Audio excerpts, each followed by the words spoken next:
శుభమాను video చేద్దామనుకుంటే ఈ బొంగురు గొంతు ఏంటండి ఇలా సతాయిస్తూ ఉంది. ఏం చెప్తాను చెప్పండి, ఇలా బొంగురు గొంతుతోనే చేయాల్సి వస్తుంది. ఏమనుకోవద్దండోయ్. అలాగే ఈ బొంగురు గొంతుతో అస్సలు రుచి తెలియదంటే నమ్మండి.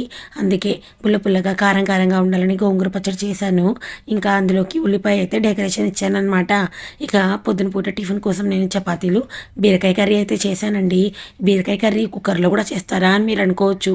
నేను అన్ని కర్రీలు కుక్కర్లోనే చేస్తానండి. ఎందుకంటే గ్యాస్ ఆదా అవుతుంది.